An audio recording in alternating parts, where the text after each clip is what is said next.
Good morning, everyone. Welcome to Gessha Japanese Tea House here in York, Pennsylvania. I am Todd Frey, and I am the tea teacher here.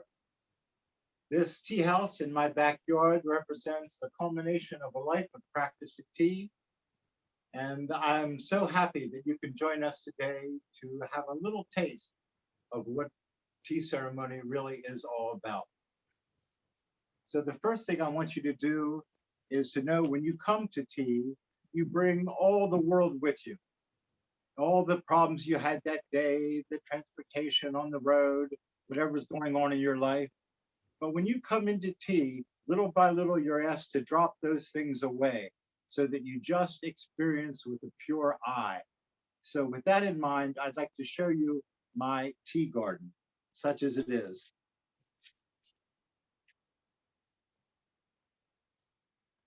This tea garden is only 20 years old. I've been working at it for some time. As you can tell, the tree is about to blossom. It's still a little cold this morning.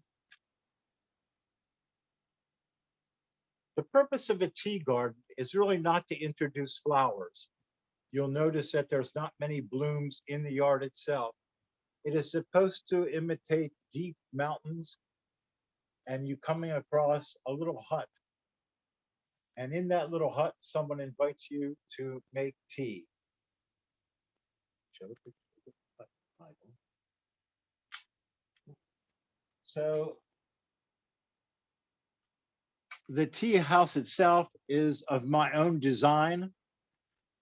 I didn't want to make it all Japanese because I'm here in the American suburbs and I thought it would look out of place. So I sort of made it half Japanese, half American. I needed to increase the height of the rooms, for instance, because I was 6'1.5" at my tallest in my youth. And many Japanese are not that tall. So as you come to the garden and you're relaxed, the first thing that you do is make your way through the roji. The name for the path is called the roji, which means the dewy path in Buddhism. It's the path through this world.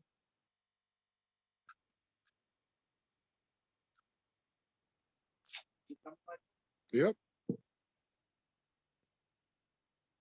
Another gate that you have to go through in order to be either further into the garden itself.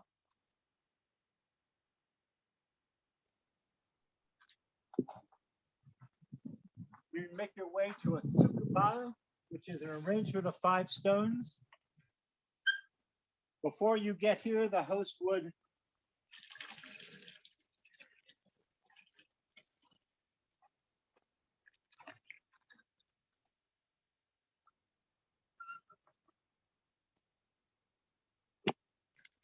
we try to make everything as pure as possible.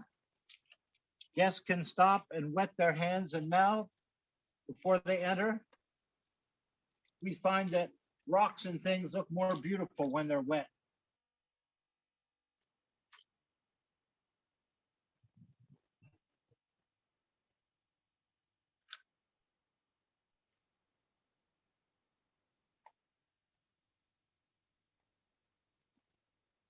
So with that done, with the guests purified, we'll go through the rest of the garden to the tea house. Come along.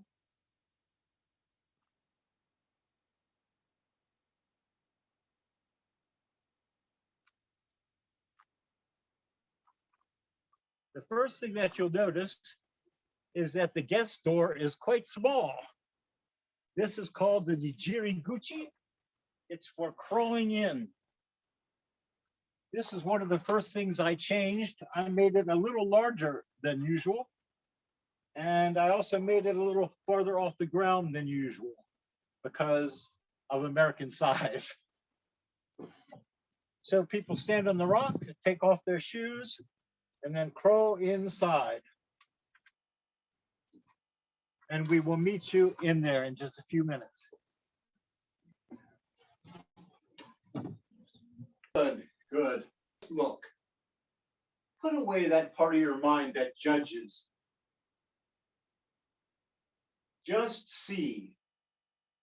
In Japanese, it's called shoshin, beginner's mind.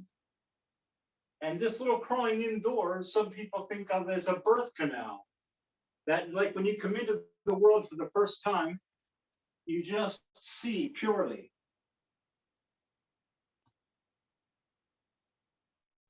So the first thing that we notice is the room itself. I wanted to give you a little tour of the room. You notice we're in the side that is devoted to guests. You can see the roof, the inside ceiling.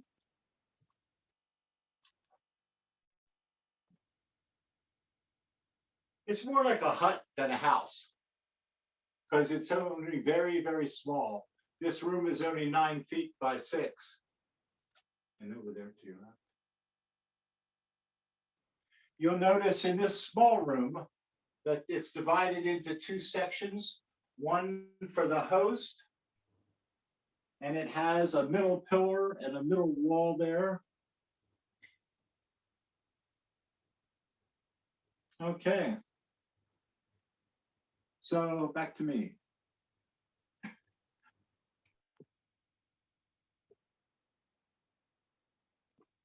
I think the most important thing for you to do today, if you have not ever come to tea before, is to remember the principles of tea that are wa, ke, se. The first is harmony. You want to be in harmony with your guests, in harmony with the season, in harmony with this moment. You'll find a lot of examples of harmony. I want you to count them up to yourself while we're making tea. But wa is one of the most important of all concepts. The second is ke, which is respect. Again, respect for nature. You'll see great respect for the guest. Everything has been done for the guest. Intensive cleaning, the choosing of all these utensils, all for just this moment in time. If you come to tea next week, it will not be the same.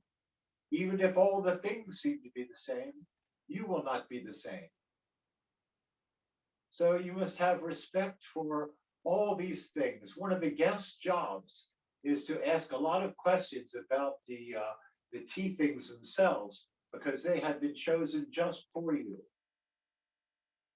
Wa and ke. The third virtue is se, which is purity. Purity of heart, purity of intention. In Japan, there's a lot of washing and cleaning up.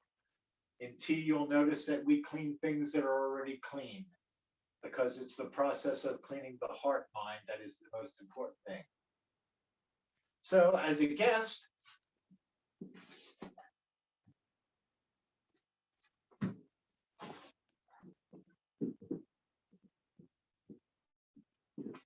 you approach the tokonoma.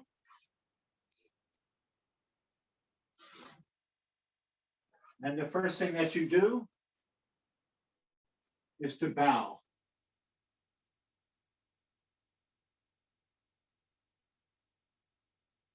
And then you can see the scroll for the first time and look at it.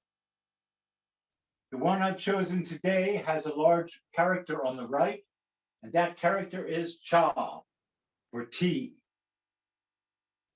And this particular scroll was written by the Zen abbot at our monastery in New York State, where I met Kumiko-san and some of the other people that I hope are on Zoom today. Daibusatsu Zengyo Kongoji. In tea, all the Grand Masters study Zen. And in fact, they are all abbots of their own temple. But this particular abbot was Edo Roshi, a friend of ours. And this is a Zen koan, you might say, that he made for tea people. It says, cha ni atawa, cha o utas, which he translates as, meeting tea, go beyond tea. Go beyond the form. First, we must all learn the form of tea. Like you play the piano, first you have to learn the scales, but then you can put something of yourself in it, and that makes it really yours. So you meet and you go beyond. After you've looked at the scroll, you look at the flowers. These particular flowers are quince blossoms that I'm very glad bloomed in time to welcome you today. They're in a shigaraki vase. This whole study of chabana flowers could be a study by itself. If you want to do something at your own home, what better thing to do every day if you have a daily meditation practice than to rise from your cushion, go out on a walk, put a little pair of scissors in your pocket, and bring home one or two things that you see in nature that caught your eye that day. I remember when I was a kid, that was one of the most fun things to do in the mountains. And it's something that tea people do now. It sort of makes you a child again in a way to appreciate this. Chabana is completely different from ikebana. It's very much ima no hana, flowers of the moment. You're not allowed to use hypodermics to fill in the stems. You're not allowed to bend the flowers. You're not allowed to make anything artificial looking. The rule is that the flowers must appear as they are in nature. So hopefully the flowers in the vase go together and you're experiencing something of the moment. The last thing I want to show you is that we burn incense for the guests. So as soon as they come in, they smell something. Tea is all about, all the senses are used in one. This little incense container here was presented by the 15th Grand Master, Hoensai, at a conference in Hawaii to tea people. It represents the treasure bag, and it is in Celadon, Seiji in Japanese. So the first thing that we do after we've seen those things is we take our spot in the tea room. Can you grab my not my and the other one? Give me just a few minutes to sit down.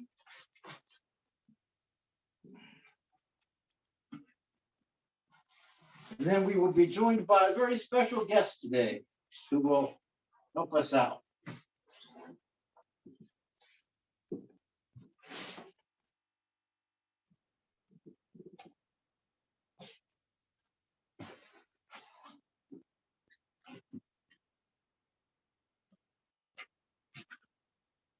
We look composed enough, ladies?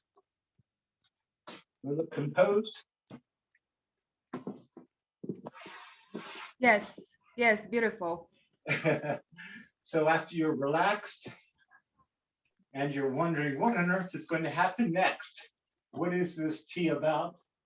The host enters and greets you in the room. Excuse me, Michael. Yes. When you show Todd Sensei, can you please show him a little more to the closer to the center of the screen?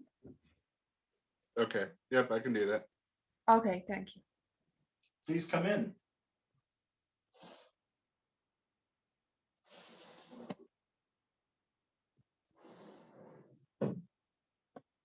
Dozo Hario.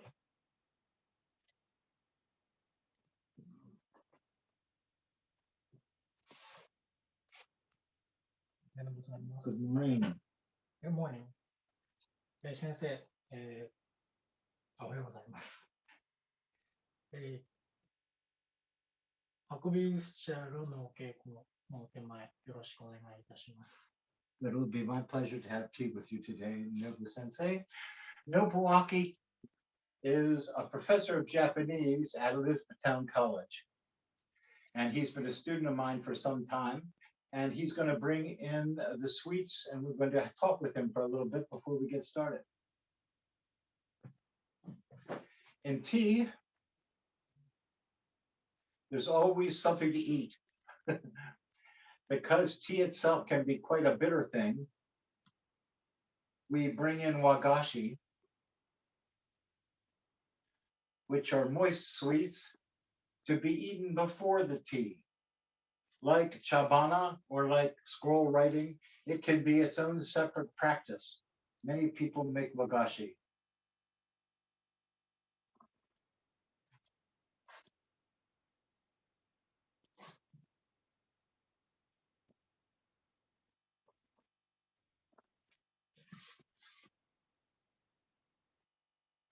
Another example of K, respect. Please get yourself something to sit on and relax.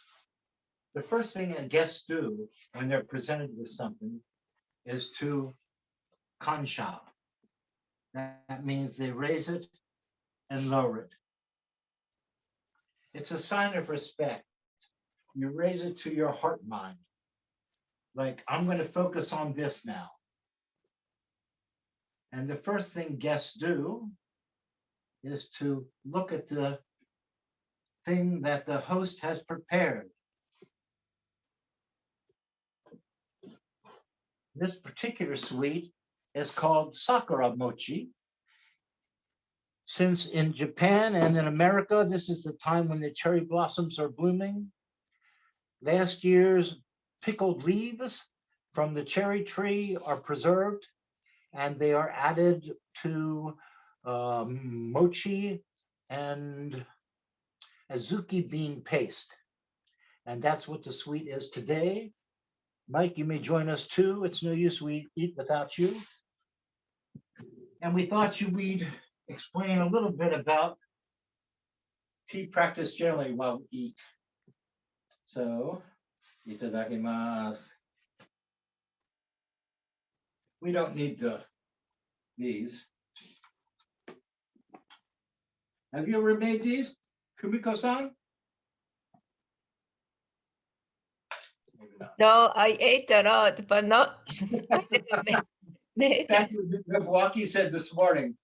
It's funny that you should smell it. The cherries are in the room. You can smell the whole plant.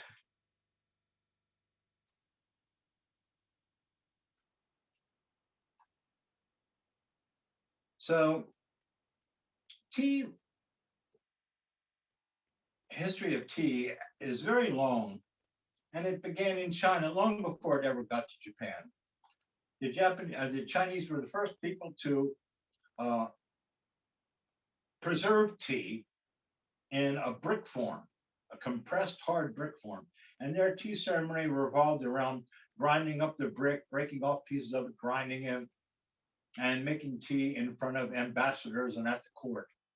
It was very fancy, very high class thing.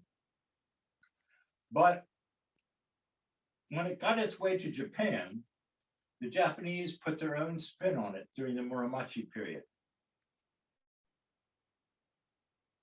It was hard for them to even get a hold of tea because tea, like paper making, was a secret art, and silk making was a secret art of the Chinese, and they didn't want anybody to know about. But a monk who went to China to study Zen came back with a few of these seeds and planted them near Kyoto, and that is still considered the tea capital. Excuse me while I chew.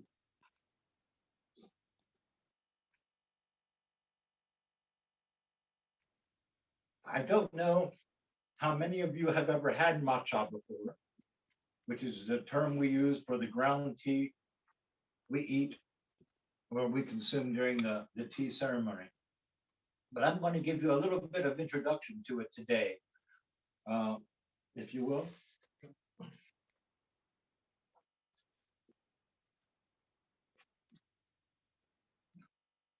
Tea is 100% natural thing.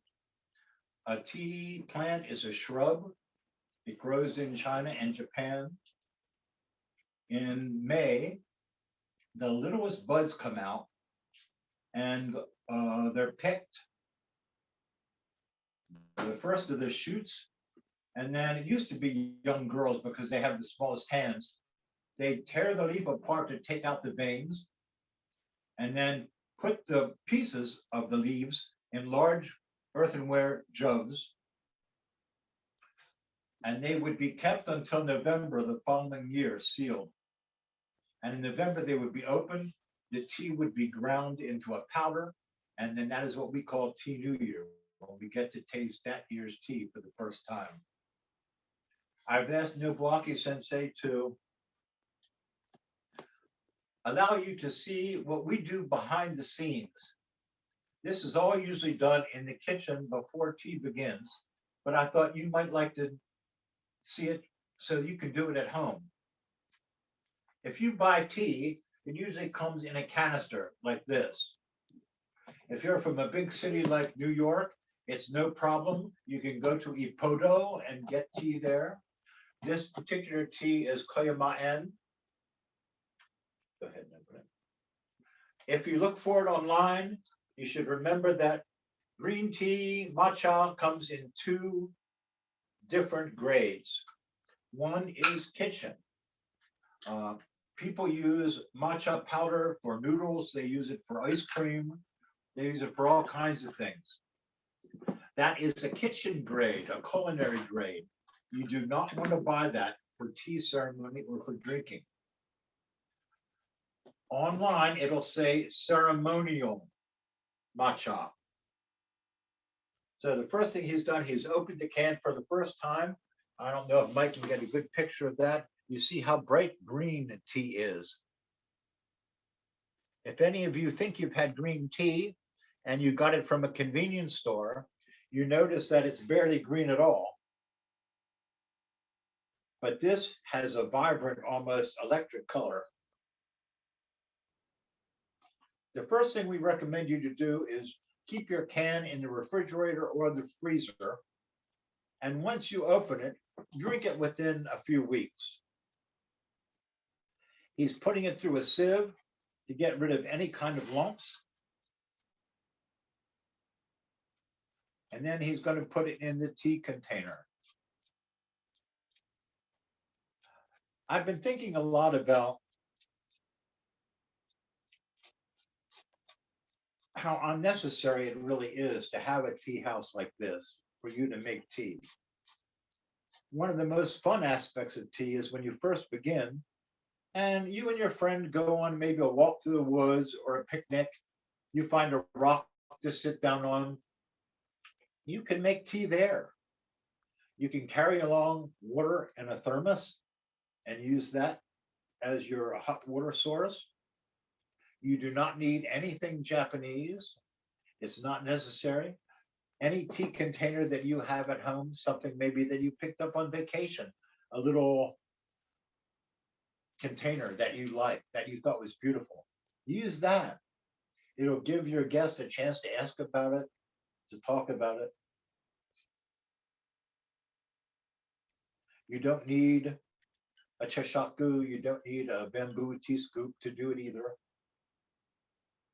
What you need is a tea heart to make tea.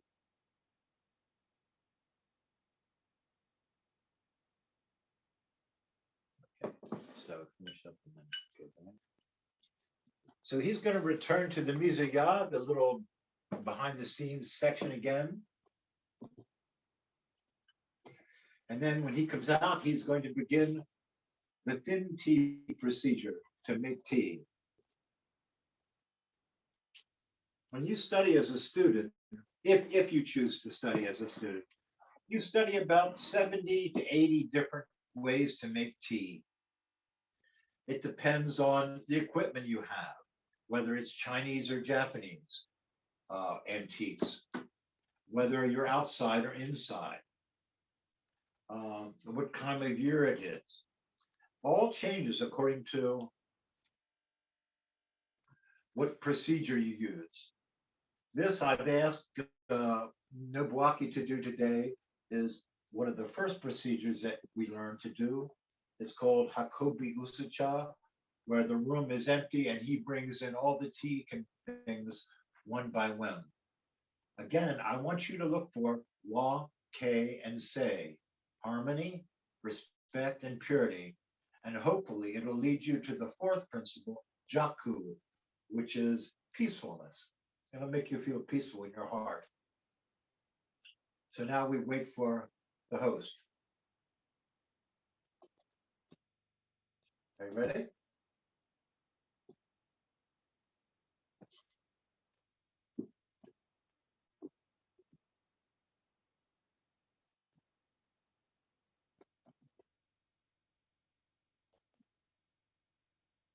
Nobuaki?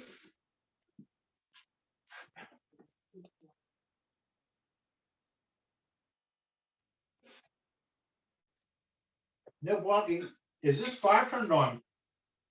Is this fire turned on again?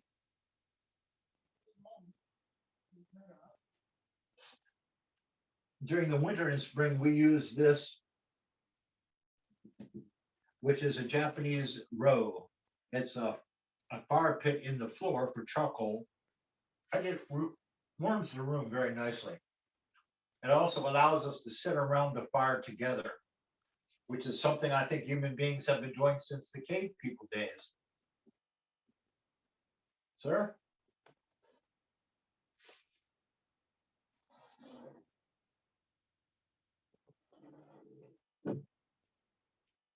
結局差し上げます。 Which means he would like to make for me some tea. The first thing he does is bring in the mizusashi, which is a container for cold water. Water is one of the most important elements of tea, actually. And in Kyoto, which is the tea capital, there are many, many underground springs. And Kyoto is really blessed with perfect water for tea and perfect water for cleaning.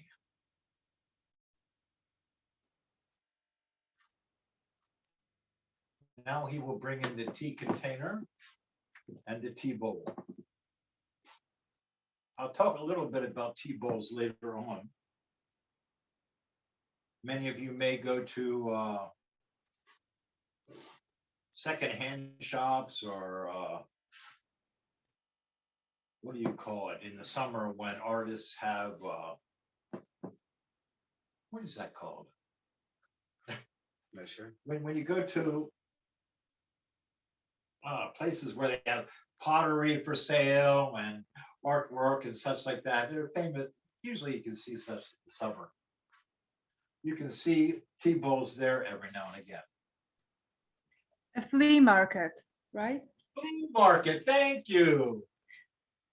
Thank you. Sometimes too, it's just for the arts. Here in Europe, they have one at the end of the summer that's just for artists to show their things. People go to walk around, buy trinkets, have something to eat.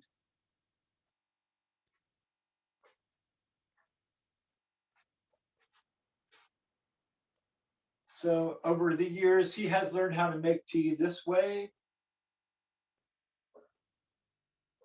You don't have to do anything nearly this fancy to enjoy it.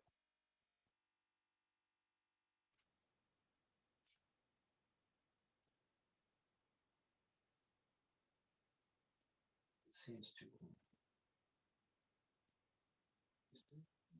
Anyway.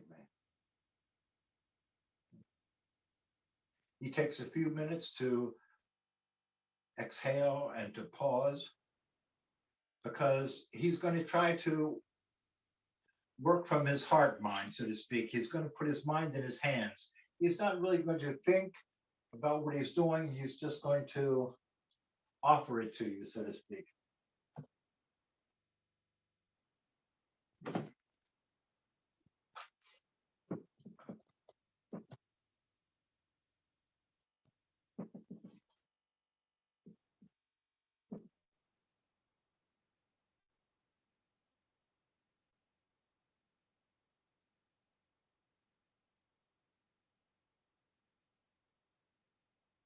First, we begin with the cleaning of what is already clean. This is a fukusa. It's a piece of silk. Men use purple. It is used to symbolically clean the things before they're offered to the guests.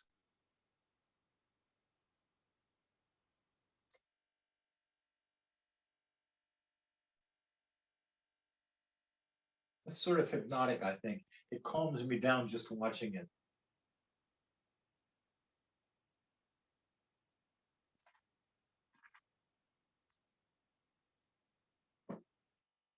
Now he'll purify the tea scoop.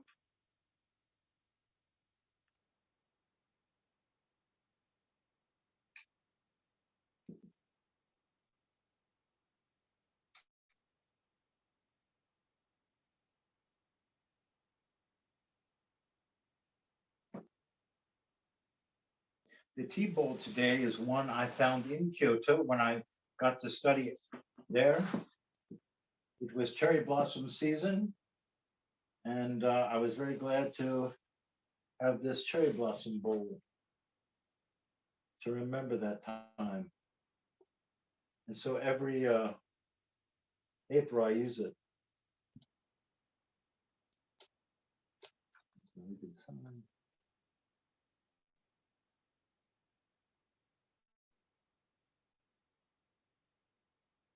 This particular tea kettle was one of Rikyu's favorite designs. He was the first grandmaster, and we honor him by making copies of the things that he used.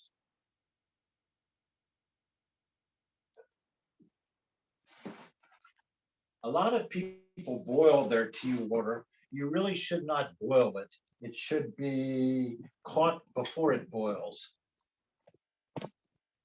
Some people say that boiling water is too strong for tea. Now he'll inspect the whisk to see if it's broken, which of course it isn't.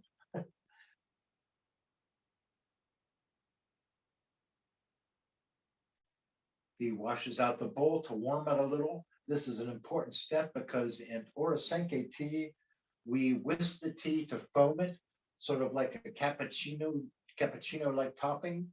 And you have to heat the bowl before it begins to do just that.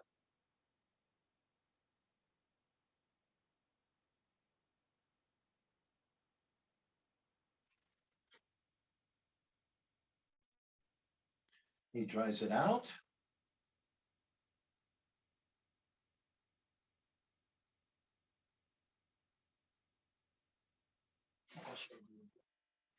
Now, in a normal tea ceremony, this is where we'd have our sweet. And since I'm still working on mine, I'll have another bite. Some people think that tea is bitter. I've never found it so. I think it has a lot of flavors to it. Sure, it's a little bitter, it's a little umami, it's a little sweet.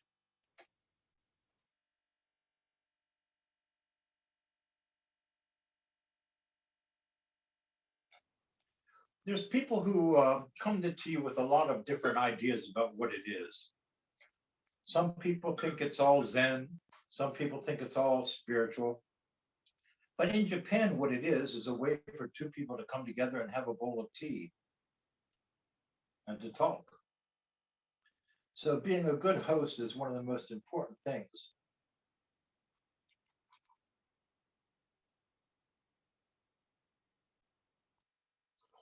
We only use about a third a cup of water, hot water for tea.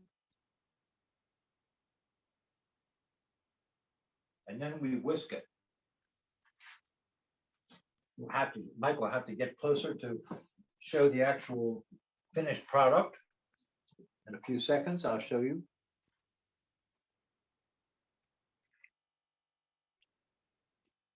Notice Nobuaki-san is putting nen into it. And after the tea is frothy, then he slowly goes across the top of it to get any bubbles out. And the result is a tea with a beautiful finish. We'll put it out there so we can see. Oh, yeah, that's the front. And you see the front of the tea bowl is towards the guest. Isn't that beautiful?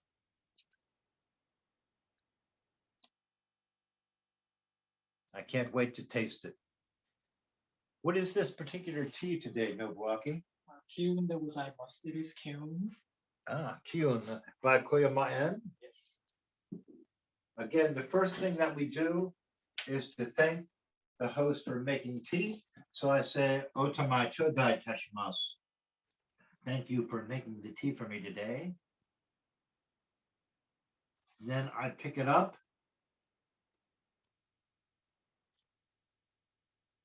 Our kansha. Then you see the front of it is toward me. So I turn the bowl so the front is away from me. And now the guests can enjoy the beautiful view while I have my first sip.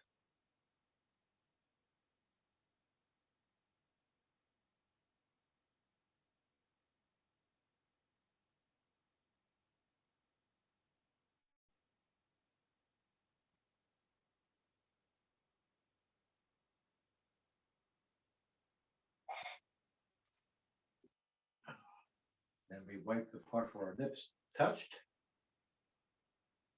This is COVID, I know, but in regular tea, everybody drinks from the same bowl. Then we take the time to appreciate the beauty of the front. Can you get a picture of that, Michael? Sure. This is a hagi bowl here. And you see it has sakura blossoms. Hagi is known for this beautiful spotting in the bowl. Do you see that? How gorgeous that is. Bowls are just beautiful in the hand.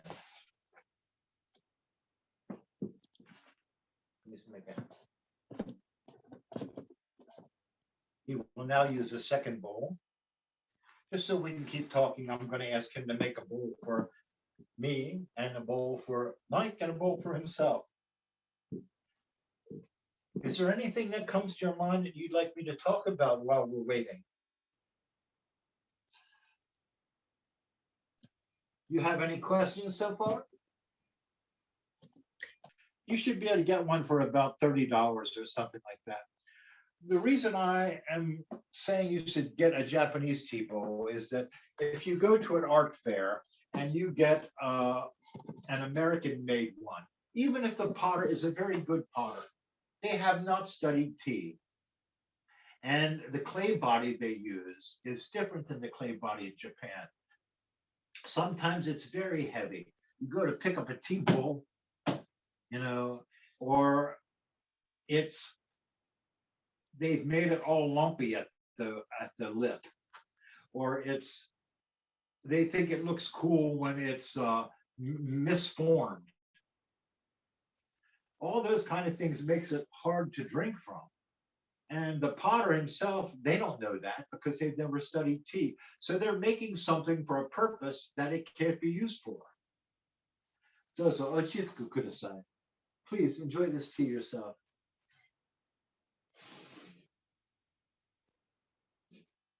I want you to make a real strong bowl for Mike, though, because he has a whole day too.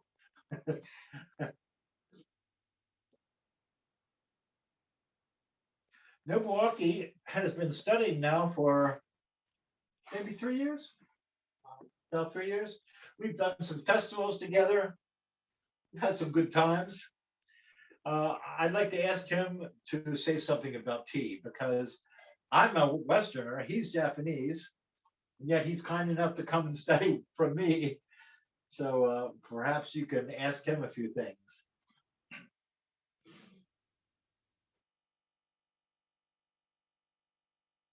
No questions for Nobuaki? Well, Nobu Sensei, how did you meet Todd Sensei? Good question. Just keep going, yeah. You have to empty that. You have to clean out that other bowl. Throw it away, right?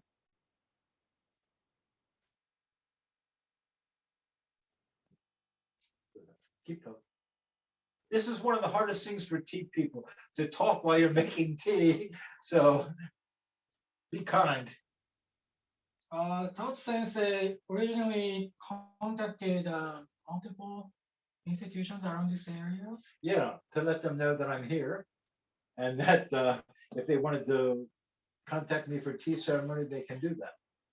that's the originally I replied to his email, and he was also talking about.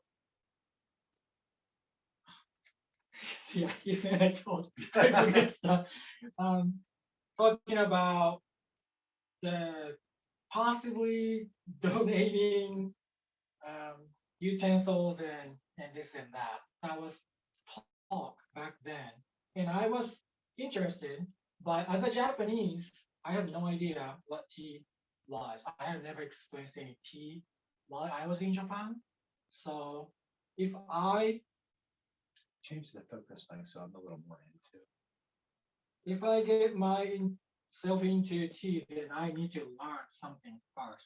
So I contacted Sensei to be a student, and then that's when I start learning tea under his mastery. How was the first few lessons? What was your first reaction? It was of course it was interesting, but also it was very, very hard. And of course It's strong. I never did any tea, like I said, in Japan, but I know just like any other traditional art form in Japan, in the art form or martial arts or anything, it will be strict. And it needs a massive amount of patience and discipline. So I expected that, and it's been just like that. But interesting. I hope he's had some fun along the way. He's actually quite good at it. But the tea ceremony, tea festival, as I mentioned, that was a world tea festival. So it was not only Japanese tea ceremony, but bunch of tea culture from all over the world. And we were doing one of the booths Yes, for Japanese tea. But at that time, it was about just a couple of months after I started learning. So I threw him into the fire. I don't give you much time to warm up. You have to be brave right off the bat. but our booth was really popular. It was. We did very well that day. This last bowl of tea, I wanted to show you because this past Sunday was Rikuki. And that is the yearly remembrance of the first Grand Master Senda Rikyu, who was born in 1522. He's one of his tea bowls that he had designed for his use. He is the first Grand Master, and his son then was the second, and another son was the third, and then it kept going from father to son to this day. And today we're in the 16th. Zabosai is the Grand Tea Master. But this tea bowl was from the first Grand Master, and it is to his style. We make replicas of them to study his style. After all, there's 16 of these guys now through 300, 400 years of history. So there's a lot to study when you study tea. People often ask, well, what is it? Is it just what he's doing now? Well, that is not really it, because Western people, we have to learn a little bit of Japanese here and there, which is hard for us. We have to learn how to sit like this, which is very difficult, I can guarantee you. If you come to tea late in life, you have to learn about flowers, scrolls, architecture, gardens, the tea culture in Japan. It's an endless amount of things. There are 16 families that provide tea implements, and they also have 300-400 years of history. So if you're the kind of person who likes to learn things, tea ceremony is really for you. Is it strong enough? Is it strong? We know you have a long day ahead of you. Thank you very much. So with that, I'm going to ask him to close the procedure, although I could probably have another bowl of tea myself.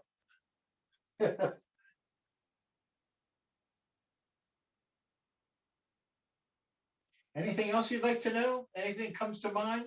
He was expected to be, what do they call those guys? Why can't I remember the name? The fighter pilots that killed themselves. Kamikaze. Yeah, he was supposed to be one of the kamikaze, but because he was from such an old and respected family, they actually pulled him out of line when it was time to get into the planes and sacrifice his life.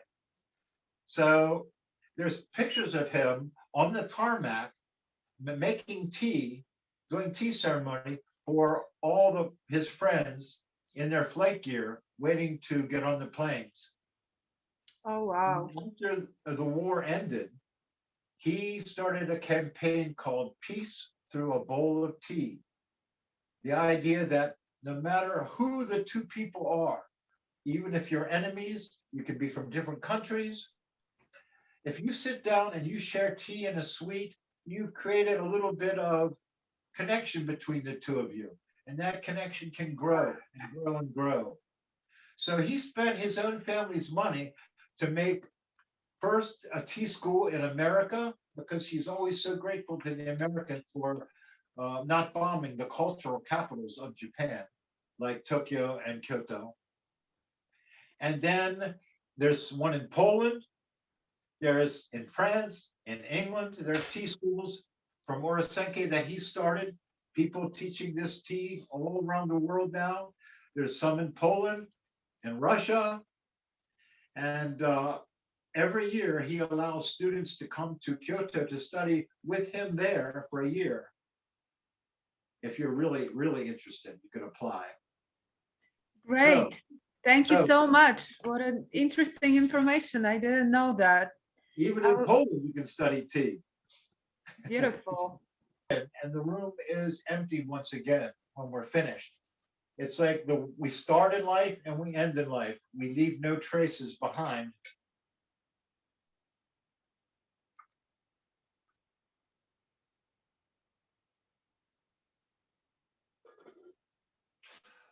Dozo onatsume o chashaku no haiken onegai itashimasu. I've asked him to show me some of the tea things so I can show you closer up.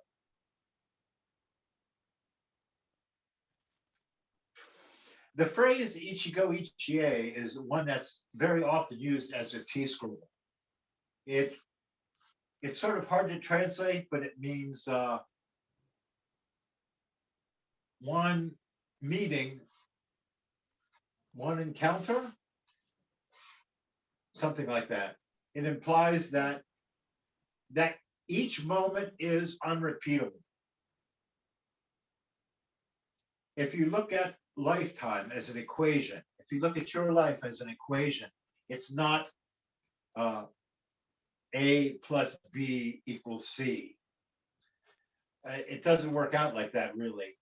What your life is, the sum of your life, is the sum of the moments of your life.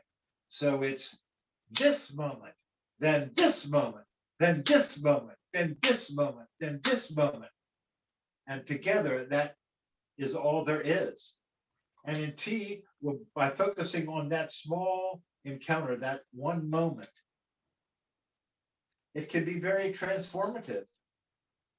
We're not thinking about the future. We're not thinking about what we're doing this afternoon. We're trying not to think about the pain in our legs. We're just thinking about this moment, sharing it with each other. In tea, there's a lot of fun conversation usually, because the more people drink tea, the more they talk. So while he takes the tea things out, I'd like to show you these. I'm coming to you, Mike. All righty. This is called a natsume, and it holds tea powder. This particular one is lacquered, and it has the crest of the Orosenke family. That's the tea school I study with, and it is supposed to represent offering bowls. Beautiful.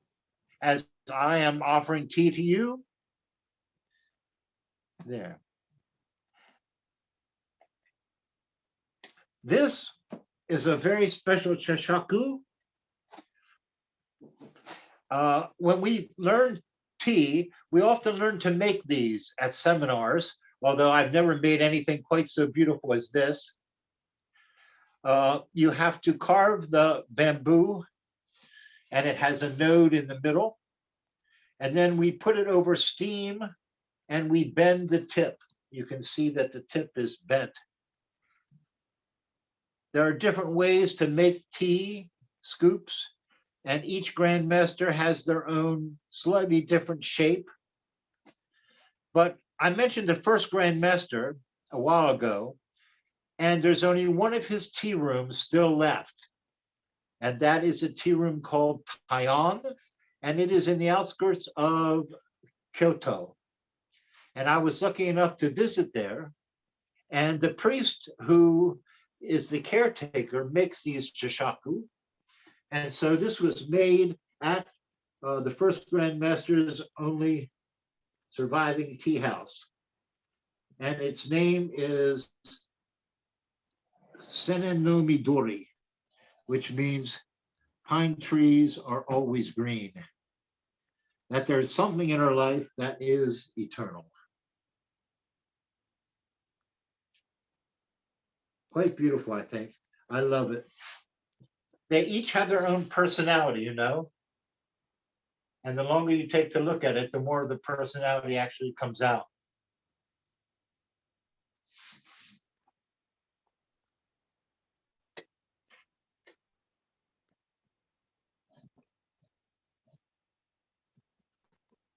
Usually that ends tea. He would come in and we would discuss, he would explain about the tea things that I explained to you, and then that would be the end of it. And then the tea master would lay charcoal and put the kettle on, and then feed them a 6 to 7 course meal with morsels from the moment and of that particular week of the year. And then they would go outside and sit in the garden for 15 minutes to take it all in and relax. Then we ring a gong, and hearing the gong, they get up and make their way back into the tea house for tea. The first thing that we do is have a bowl of shared tea, one bowl, and they put many, many scoops of tea in it, and everybody passes it person to person, hand to hand, like this. Then, after that's over, we do the tea procedure you saw today, where each human being has their own separate bowl of tea and their own sweet. So that is tea ceremony in a nutshell. Is there anything I can add to that, or anything you'd like me to say the day of? Is there Sensei, anything you'd like me to do? yes, Sensei, why do you like tea ceremony so much? I What- don't know. Why? I know it sounds strange, but when I was 10 years old, already then I was interested in Japanese culture. I couldn't get enough of it. Every time I saw something Japanese, it would just intrigue me, like ring a bell inside of me somehow. And then when I was in my 20s, I read first about tea schools beginning in America. But at that time, I had another course planned for my life. And it was only when I made it to 40 something years old that I went to Philadelphia to begin to study tea. But it's something that has always appealed to me. It's always something that appealed to me, even since the 60s.